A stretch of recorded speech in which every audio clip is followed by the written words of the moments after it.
राधे राधे दोस्तों, कैसे हैं आप। आशा करता हूँ अच्छे ही होंगे।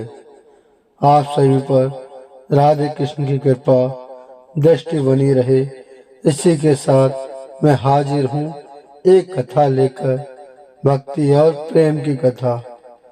कथा को ध्यान से सुने तभी कथा समझ आएगी। तो सुनते हैं कथा, भक्ति और प्रेम की कथा। बहुत पहले की बात है। एक बार दो अलग अलग व्यक्तियों के मन में आया कि चलो घर का त्याग करते हैं। संसार बहुत बड़ा है, जैसा खाने को मिलेगा खा लेंगे, जहाँ रहने को मिलेगा रह लेंगे। एक का नाम था रामानंद और दूसरे का नाम था कृष्णानंद। दोनों ने बिना किसी को कुछ बताए गृह त्याग कर दिया। करीब 8-10 दिन बाद दोनों किसी स्थान पर मिले। जब आपस में बातचीत हुई और दोनों ने अपना अपना परिचय भी एक दूसरे से करवाया। दोनों के विचार एक दूसरे के विचारों से मेल खाते थे। इस कारण से दोनों ने निर्णय लिया कि दोनों ही ईश्वर की खोज में एक साथ निकलेंगे। चल पड़े दोनों साधु वेशधारी। दोनों को साथ रहते काफी समय गुजर गया। कुछ दिन किसी स्थान पर रुकते, भिक्षा मांगकर अपना गुजारा करते और फिर किसी नए गांव या शहर में जाते। यही क्रम चलता रहा। कई बार भोजन न मिलता तो ऐसे ही हरि गुण गाते और पानी पीकर सो जाते। किसी से कोई वैर नहीं, कोई शिकायत नहीं। ऐसे चलते चलते वो दोनों ही हिमालय पर जा पहुंचे। वह तो उनको किसी चीज का था ही नहीं। दोनों ने आपस में कहा कि इस संसार में बहुत घूम लिए, किसी तरह से ईश्वर के दर्शन हो जाएं तो मन तृप्त हो जाए। लेकिन वो ये तय नहीं कर पाए कि उनको ईश्वर का साक्षात्कार कब होगा। हिमालय के श्रम वातावरण में उनका मन ईश्वर भक्ति में रम गया।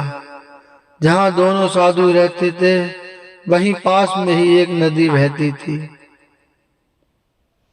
इसलिए दोनों साधु सुबह जल्दी उठकर नित्य कर्म से निवृत्त होकर इसके स्नान करते, तत्पश्चात ध्यान में बैठ जाते। इसी तरह से समय गुजरता रहा। एक दिन कहीं से नारद मुनि वहां से जा रहे थे। दोनों ने नारद मुनि से अपनी कुटिया में आने का आग्रह किया। नारद जी वो उनके आग्रह को ठुकरा न सके और कुछ देर वहां विश्राम करने के उद्देश्य से रुक गए। नारद जी तो अंतर्यामी ठहरे और उनसे पूछा कि आप दिन भर यहाँ भगवान का नाम सुमरन करते हैं, क्या आपने कभी प्रभु के दर्शन किए हैं? तब दोनों साधुओं ने कहा कि हे मुनिवर, आप सब कुछ जानते हैं, लेकिन फिर भी हम आपको बता देते हैं कि हमें ईश्वर की खोज में निकले हुए बहुत समय बीत चुका है, लेकिन हमें अब तक भगवान के दर्शनों का सौभाग्य प्राप्त नहीं हो सका।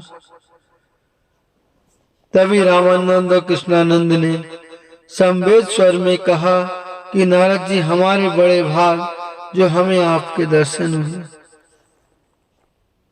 आप तो भगवान से साक्षात भेंट करते हैं। हे मुनिवर, इस बार जब आप भगवान से मिलें तब आप भगवान से पूछना कि हमें उनके दर्शन कब होंगे। तो मेरे प्रिय भक्तों, नारद जी ने कहा, अवश्य मैं भगवान से पूछकर आपको जल्द ही बता दूंगा। इतना कहकर नारद जी ने वहां से प्रस्थान किया। घूमते घूमते देवर्षि नारद बैकुंठ धाम पहुंचे। प्रणाम प्रभु, प्रणाम माते कहकर मुनिवर ने भगवान विष्णु और माता लक्ष्मी से आशीर्वाद लिया।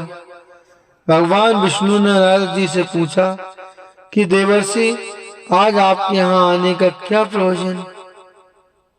जबकि भगवान विष्णु उनके आने का कारण भली भांति जानते थे। नारायण नारायण, प्रभु आप तो अंतर्यामी हैं, आप चर अचर समस्त सृष्टि के पालक हैं। आपकी इच्छा के बिना एक पत्ता भी नहीं हिल सकता। सारी सृष्टि का संचालन आप ही तो करते हैं। इस संपूर्ण ब्रह्मांड में कब, कहाँ और क्या हो रहा है, आपसे कुछ भी तो छुपा हुआ नहीं है। आप अवश्य जानते हैं कि मैं यहाँ किस प्रयोजन से आया हूँ। हे मानस पुत्र, मैं भली भांति जानता हूँ कि आप यहाँ किस प्रयोजन से आए हैं। तो सुनो, आपको जो दो साधु मिले थे, आप उनसे कहना कि मैं उन्हें अपने दर्शन अवश्य दूंगा। किंतु क्या भगवान क्षमा करें, नारद जी ने उत्सुकतावश पूछ लिया। भगवान विष्णु ने हंसते हुए कहा, किंतु जिस वृक्ष के नीचे खड़े होकर आपने बातचीत की है, उसी वृक्ष के जितने पर्ण हैं, उतने वर्षों बाद उनको मेरे साक्षात दर्शनों का पुण्य फल प्राप्त होगा। तब नारद जी ने कहा, जैसी आपकी इच्छा प्रभु। नारायण नारायण। तत्पश्चात नारद मुनि ने माता लक्ष्मी और भगवान विष्णु से आज्ञा लेकर अपनी बीड़ा और करताल से संगीत में मधुर ध्वनि के साथ नारायण नारायण का जाप करते हुए वहां से प्रस्थान किया। तो मेरे प्रिय भक्तों, वैकुंठ धाम से देवर्षि नारद एक बार फिर से इंद्रलोक के उसी रमणीक स्थान पर आप पहुंचे, जहां वे दोनों साधु इस दर्शनों की आशा लिए प्रभु को याद कर रहे थे। नारद मुनि को देखकर दोनों साधुओं के मुखमंडल प्रसन्नता से खिल उठे। दोनों ने नारद जी को दंडवत प्रणाम करके उनका स्वागत किया। मुनवर के बैठने के लिए चौकी का प्रबंध किया गया और खाने के लिए देवर्षि को कुछ फल भी भेंट किए। उसके बाद दोनों ने हाथ जोड़कर फिर वही प्रश्न किया कि प्रभु हमें अपने साक्षात दर्शन कब देंगे। नारद जी पहले तो मन ही मन परेशान उठे। मन में विचार किया कि मैं इनको क्या कह देता हूँ कि जब समय आएगा तब आपको प्रभु अपने दर्शन करा देंगे। अगर इनको सत्य का पता चलेगा तो संभवतः अब इनके मन में प्रभु के प्रति जो अटूट विश्वास है वो कमजोर न पड़ जाए। हो सकता है ये भक्ति मार्ग का त्याग भी कर दें। लेकिन दूसरे ही क्षण नारद मुनि ने विचार किया, ये सही नहीं होगा। जो कुछ प्रभु ने मुझसे कहा, ठीक वैसे ही मैं इसको कह देता हूँ। आगे प्रभु की इच्छा। इसी तरह मुनवर के मन में सही गलत का द्वंद्व चलता रहा और अंत में उन्होंने सब कुछ सच सच बताने का निर्णय कर लिया। इधर दोनों साधु हाथ जोड़े हुए एक तक नारद मुनि की ओर देख रहे थे। तब नारद जी ने कहा कि अभी हम जिस वृक्ष के नीचे हैं, इसकी शाखाओं को जितने पर्ण हैं, उतने वर्षों बाद प्रभु आपको अपने साक्षात दर्शन देंगे। नारद जी से इतना सुनते ही दोनों साधुओं ने प्रभु के वेश में मग्न होकर सब कुछ भूलकर नाचना प्रारंभ कर दिया।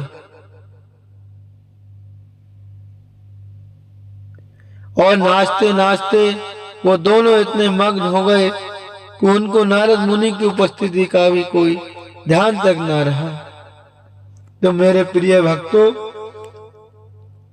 इस तरह नारद जी ने उन दोनों साधुओं को प्रभु प्रेम में प्रसन्नचित और बेसुध होकर नाचते देखा तो वे स्वयं को रोक न सके और नारद जी वो उनके साथ चलने लगे, जैसे पूरा वन प्रदेशी प्रभु के प्रेम में डूब सा गया।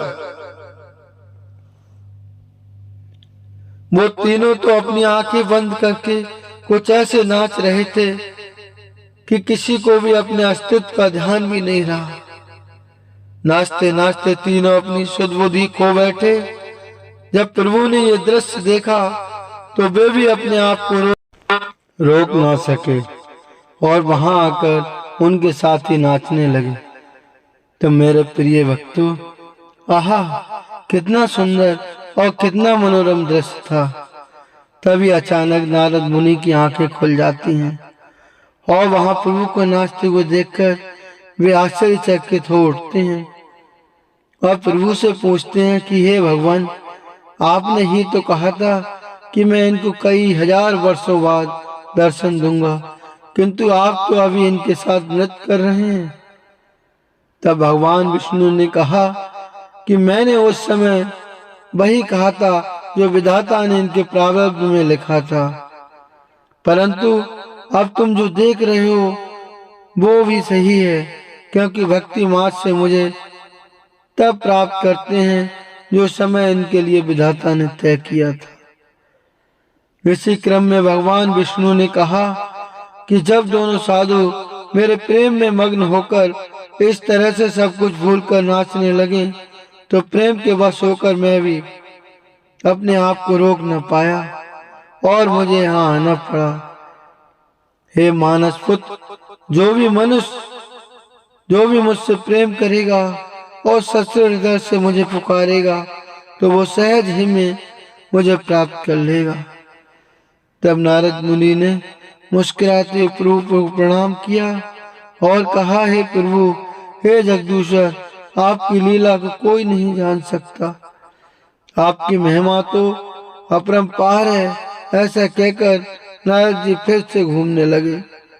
कथा समाप्त होती है। तो मेरे प्रिय भक्तों, अगर कथा अच्छी लगी हो तो चैनल को लाइक और सब्सक्राइब जरूर कर दें और बेल आइकन वाला बटन दबाना ना भूलें। राधे राधे।